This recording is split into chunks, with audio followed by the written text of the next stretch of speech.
তো হ্যাঁ বন্ধুরা, ঠিকই শুনছেন, প্রতি মাসে 2500 টাকা করে দেবে রাজ্য সরকার। তো আপনারা প্রতি মাসে 2500 টাকা করে পেতে পারেন। তো আপনার বয়স যদি 18 থেকে 45 বছর হয়ে থাকে তাহলেই কিন্তু আপনারা আবেদন করতে পারবেন। তো কিভাবে আবেদন করবেন, কি কি প্রসেস আছে, তো সমস্ত কিছুই ডিটেলস এই ভিডিওতে পেয়ে যাবেন। তো ভিডিওটা প্রথম থেকে শেষ পর্যন্ত স্কিপ করবেন না, পুরোটা দেখতে থাকুন, তাহলে আপনার কাছে বিষয়টি ক্লিয়ার হয়ে যাবে কিভাবে আপনারা অনলাইনে আবেদন করবে। তো আমি এই খবরটা যেটা বেরিয়েছে এটা আপনাদেরকে পড়ে শুনিয়ে নিচ্ছি। এখানে যেটা দেখতে পাচ্ছি, বেকারত্বের সমস্যা বাড়ছে এবং পশ্চিমবঙ্গ এই সমস্যা থেকে পিছিয়ে নেই। এই আবহে রাজ্য সরকার পরিচালিত একটি উন্নয়ন প্রকল্প হলো যুবশ্রী প্রকল্প। এই প্রকল্পের অধীনে রাজ্যের বেকারদের আর্থিক সহায়তা প্রদান করা হয়। এক কথায় যুবশ্রী স্কিম হলো এই একটি স্কিম যা বেকারদের যুবকদের জীবনযাত্রার মান উন্নত করার উপর জোর দেয়। তো বন্ধুরা, এই স্কিমটা হলো যুবশ্রী স্কিম। এই স্কিমটা কিন্তু অনেক দিন আগেই শুরু হয়ে গিয়েছে। তো অনেকেই এই স্কিমের আন্ডারে টাকা কিন্তু প্রতি মাসে পেয়ে চলেছে। তো আপনি যদি এখন এই স্কিমটার জন্য অনলাইনে আবেদন করে না থাকেন, আপনার বয়স যদি 18 বছর থেকে 45 বছরের মধ্যে হয়ে থাকে, তাহলে আপনি অবশ্যই এই যুবশ্রী প্রকল্প আবেদন করে আপনি এই স্কিমটার লাভ পেতে পারেন। তো কীভাবে আবেদন করবেন সমস্ত কিছুই আমরা এই ভিডিওতে আলোচনা করব। তো এখানে দেখতে পাচ্ছেন যুবশ্রী স্কিম 2024-এর সুবিধা কী কী। তো এখানে কী কী সুবিধা পাবেন, এখানে 1 নম্বর দেওয়া হয়েছে, এই প্রকল্পের অধীনে রাজ্য সরকার পশ্চিমবঙ্গের বেকার যুবকদের 1500 থেকে 1600 টাকা আর্থিক সহায়তা প্রদান করছে। তো এটা কিন্তু সহায়তা প্রদান কিন্তু করেই চলেছে প্রতি মাসে, এটা অনেক দিন থেকেই চলছে। 2 নম্বরে হচ্ছে, এই প্রকল্পের অধীনে রাজ্য সরকার কর্মসংস্থান সৃষ্টির জন্য রাজ্যের বেকার কিন্তু সক্ষম যুবকদের আর্থিক সহায়তা প্রদান করে, যাতে বেকার যুবকরা কর্মসংস্থান খুঁজে পায় এবং একটি উন্নত জীবনযাপন করতে পারে। 3 নম্বরে বলা হয়েছে, এই প্রকল্পের অধীনে রাজ্য সরকার 18 থেকে 45 বছর বয়সী রাজ্যের বেকার যুবকদের একটি উন্নত উপায়ে কাজ করতে উৎসাহিত করেছে। যুবশ্রী প্রকল্পের সুবিধা কারা পাবেন? যে ব্যক্তি যুবশ্রী প্রকল্পের জন্য আবেদন করতে যাচ্ছেন তাকে অবশ্যই পশ্চিমবঙ্গের স্থায়ী নাগরিক হতে হবে। তাহলে পশ্চিমবঙ্গের বাসিন্দা ছাড়া অন্য কেউ কিন্তু এই প্রকল্পের জন্য আবেদন করতে পারবে না। এছাড়া আরও যা যা যোগ্যতা জরুরি, তো আর কী কী যোগ্যতা আছে সেগুলো এবারে কিন্তু নিচে দেওয়া আছে। তো 1 নম্বর হচ্ছে, যুবশ্রী প্রকল্পের অধীনে আবেদন করার জন্য আবেদনকারীর বয়স 18 থেকে 45 বছরের মধ্যেই হবে, যেটা আমি ইতিমধ্যেই বলে দিয়েছি আগেই।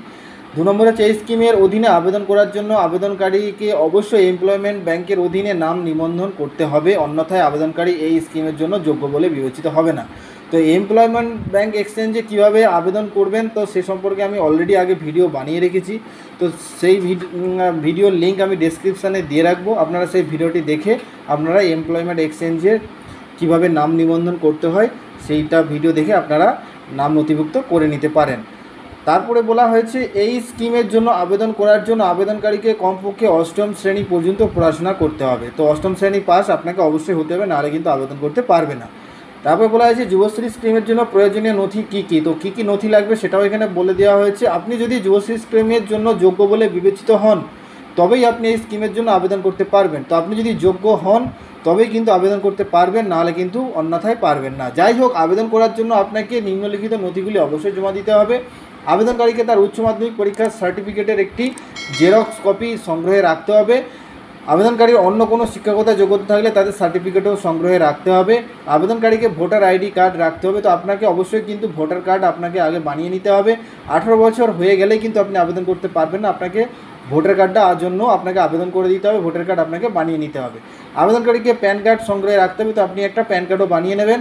আবেদনকারীর অবশ্যই নিজস্ব ব্যাঙ্ক অ্যাকাউন্ট থাকতে হবে এবং ব্যাঙ্কটি অবশ্যই একটি রাষ্ট্রীয় মালিকানাধীন ব্যাঙ্ক হতে হবে। তো আপনাকে একটি অবশ্যই রাষ্ট্রায়ত্ত ব্যাঙ্ক অ্যাকাউন্ট অবশ্যই আপনার থাকতে হবে। এরপরে বলা হয়েছে কীভাবে আবেদন করবেন। আপনি যুবশ্রী স্কিমের জন্য অনলাইন আবেদন করতে পারেন। তো আপনাকে কিন্তু এটা অনলাইনে আবেদন করতে হবে, অফলাইনে কিন্তু আবেদন করার কোনো উপায় নেই। আসলে এই স্কিমে আবেদন করার জন্য 2টি ধাপ অনুসরণ করতে হবে। যাই হোক, আপনি যদি ইতিমধ্যে এমপ্লয়মেন্ট ব্যাঙ্কে আবেদন করে থাকেন তবে আপনাকে তা করতে হবে না। তো আপনি যদি আগে থেকে এমপ্লয়মেন্ট এক্সচেঞ্জের ব্যাঙ্কে এমপ্লয়মেন্ট ব্যাঙ্কে আপনি যদি আগে আবেদন করে থাকেন, তাহলে আর আবেদন করার কোনো প্রয়োজন নেই, আপনাকে অপেক্ষা করতে হবে।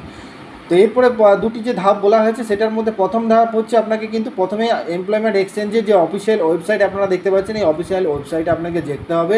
যার পরে সেখানে আপনাকে নিউ এনরোলমেন্ট বলে একটা অপশান দেখতে পাবেন। নিউ এনরোলমেন্ট অপশানে আপনাকে ক্লিক করে দিতে হবে। তারপরে আপনাকে সমস্ত শর্তাবলী অ্যাকসেপ্ট করে নিতে হবে এবং কন্টিনিউতে ক্লিক করে দিতে হবে। কন্টিনিউতে যাওয়ার পর আপনাকে যে ফর্মটি আসবে সেটিকে পুরোপুরি রেজিস্ট্রেশন করে নিতে হবে। প্রয়োজনীয় তথ্য আপনাকে সেখানে সমস্ত কিছু ফিল আপ করে নিতে হবে। তারপরে কিন্তু সমস্ত ফর্মটি আপনাকে সাবমিট করে সেভ করে নেওয়ার পরে সাবমিট বটনে ক্লিক করে দিতে হবে। তো সাবমিট বটনে ক্লিক করার পর কিন্তু আপনাকে যে সমস্ত আপনার ডকুমেন্ট আছে সেগুলো কিন্তু আপলোড করতে হবে। তো সেই সম্পর্কে আমি যে ভিডিওটা অলরেডি আমি ডিসক্রিপশানে লিঙ্ক দিয়ে রেখেছি, সেখানে আপনি পেয়ে যাবেন কী কী ডকুমেন্ট আপনাকে আপলোড করতে হবে। সমস্ত কিন্তু অরিজিনাল ডকুমেন্ট আপনাকে আপলোড করতে হবে, সেই সম্পর্কে ভিডিওটা দেখলে আপনারা সমস্ত ডিটেলস আপনারা জানতে পেরে যাবেন। এবার একটি নিবন্ধন নম্বর পেয়ে যাবেন যা আপনাকে রেকর্ড করতে হবে। তো আপনাকে যখন আবেদন করবেন তো অবশ্যই একটি আপনার যে রেজিস্ট্রেশন নাম্বার আপনি সেখানে পেয়ে যাবেন। তো সেটা আপনি আবেদন করার আগে অবশ্যই এই ভিডিওটা দেখে নেবেন, কীরকম আবেদন করার লাস্টে যে কীভাবে আপনারা রেজিস্ট্রেশন নাম্বারটা পাবেন। তো সেই ভিডিওতে সমস্ত কিছু ডিটেলস কিন্তু দেওয়া রয়েছে।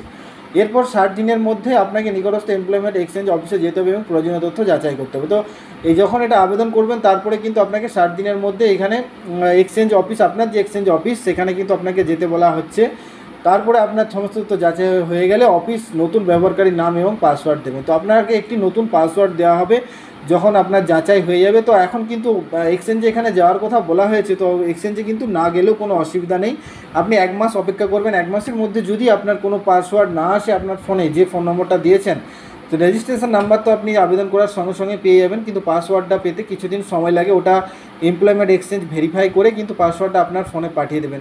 এক মাসের মধ্যে যদি আপনি পাসওয়ার্ডটা না পেয়ে থাকেন তো অবশ্যই তারপরে কিন্তু অবশ্যই আপনি এমপ্লয়মেন্ট এক্সচেঞ্জে যোগাযোগ করবেন কেন পাসওয়ার্ডটা আসেনি বা ভেরিফাই কিছু প্রবলেম হয়েছে কিনা জানার জন্য। তারপরে দ্বিতীয় ধাপে এখানে বলা আছে, এই ধাপে এমপ্লয়মেন্ট ব্যাংকের নাম নিবন্ধন হয়ে গেলে আপনাকে নতুন ব্যবহারকারীর নাম এবং পাসওয়ার্ড দিয়ে ওয়েবসাইটে পুনরায় লগ ইন করতে হবে। তো আপনার যখন পাসওয়ার্ড আপনি পেয়ে যাবেন তাহলে সেই পাসওয়ার্ড পেয়ে গেলে যে আপনি রেজিস্ট্রেশন নাম্বারটা ছিল সেটাকে দিয়ে আপনি কিন্তু লগ ইন করতে পারবেন। যুবশ্রী প্রকল্পের আর্থিক সহায়তা এটি সরাসরি ব্যাংকে চলে আসবে। তো এটি কিন্তু সরাসরি ব্যাংকে দেওয়া হবে, অন্য কোনোভাবে টাকা পাওয়া যায় না। আসলে যুবশ্রী স্কিম আগে পাবেন ভিত্তিতে কাজ করে, তাই তাড়াতাড়ি আবেদন করুন। তো এখানে বলা হচ্ছে যুবশ্রী প্রকল্প কিন্তু যারা আগে আবেদন করেছেন বা করছেন তাদের লিস্ট অনুযায়ী নাম কিন্তু পরপর বের হয়। যারা আগে আবেদন করবেন তারা তাড়াতাড়ি কিন্তু অ্যাপ্রুভাল পাবেন, যারা দেরি করবেন তাদের কিন্তু দেরিতে অ্যাপ্রুভাল পাবেন। তো যত তাড়াতাড়ি সম্ভব আপনারা স্কিমের জন্য আবেদন করতে শুরু করে দিন, কারণ যত তাড়াতাড়ি আবেদন করবেন তত তাড়াতাড়ি কিন্তু আপনারা এই প্রকল্পের সুবিধার কিন্তু আপনারা পেতে পারবেন। প্রতি মাসে মাসে টাকা পেতেই থাকবেন আপনারা। তো বন্ধুরা, ভিডিওটা যদি ভালো লেগে থাকে অবশ্যই একটি লাইক করবেন। ভিডিওটা না বুঝতে পারলে আরেকবার দেখে নিন, তাহলে অবশ্যই আপনারা বুঝতে পারবেন। তো রেজিস্ট্রেশন করার নিয়মটা আপনারা বা কীভাবে রেজিস্ট্রেশন করবেন এমপ্লয়মেন্ট ব্যাংকে, তো সেটা অবশ্যই আপনারা দেখে নিন। রেজিস্ট্রেশন হয়ে গেলে আপনাকে কিছু করতে হবে না, আপনারা ওই পাসওয়ার্ড এসে গেলে আপনি নথিভুক্ত করে রেখে দেবেন কোথাও একটা আইডিয়ার পাসওয়ার্ডটা। পরবর্তীকালে আপনি যদি কোনো আপডেট করতে চান, আপনার নতুন কোনো সার্টিফিকেট থাকলে, নতুন কোনো বা আপনার ডিগ্রি কমপ্লিট হলে সেটা আপনি পুনরায় আপডেট করতে পারবেন আপনার এমপ্লয়মেন্ট এক্সচেঞ্জে লগ ইন করে। তো একটাই আইডি একটাই পাসওয়ার্ড হয়, বারবার কিন্তু আপনারা আবেদন করতে পারবেন না। তো আপনারা একবারই আবেদন করতে পারবেন। তো সেটাকে আপনারা পুনরায় লগ ইন করে আপনারা আইডি পাসওয়ার্ড দিয়ে আপনারা সেটাকে আপডেট করে নিতে পারবেন। তো বন্ধুরা, ভিডিওটা ভালো লাগলে অবশ্যই একটু লাইক করবেন, বন্ধুদের সঙ্গে শেয়ার করবেন যাতে তারাও বিষয়টি জানতে পারে। তো বন্ধুরা, দেখা হচ্ছে পরের ভিডিওতে। ভালো থাকবেন, ধন্যবাদ।